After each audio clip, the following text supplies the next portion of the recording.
Now off you go, for you shall go to the ball. Well, that's good to know.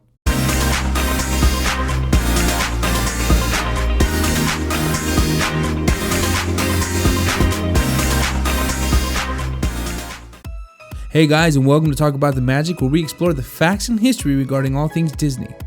The live adaptation of Cinderella comes out today, September 15th, so I thought now would be a good time to get into the story behind the making of the film. With the massive success of Tim Burton's Alice in Wonderland film, Disney decided to try their hand on remaking some of their other classical films. And in May of 2010, Disney began work on the live-action film version of Cinderella. The screenplay was finalized by Chris Weitz and was directed by Sir Kenneth Branagh, who also played a role in the film. In November of 2012, Cate Blanchett officially signed on to play Lady Tremaine. And in March of 2013, Disney began to look for their Cinderella.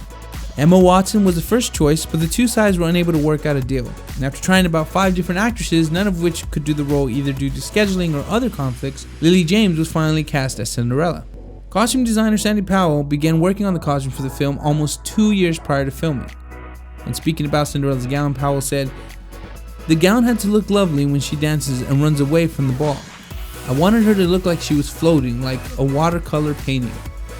9 versions of the Cinderella gowns were made, each with more than 270 yards of fabric and 10,000 crystals, taking 18 tailors and 500 hours to make each dress.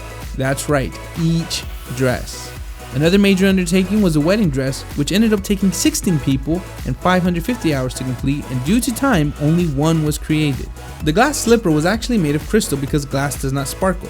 What's interesting is that although there were actually 8 pairs of shoes that were made, none of them were actually wearable. The slipper Lily James is wearing in the films is actually computer generated.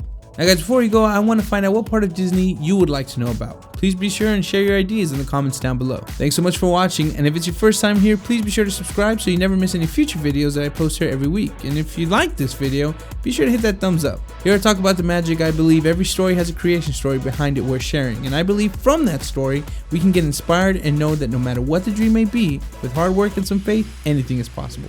I'm Joseph B, wishing you a great night, day, weekend, or whenever you're watching this, and as always, stay magical.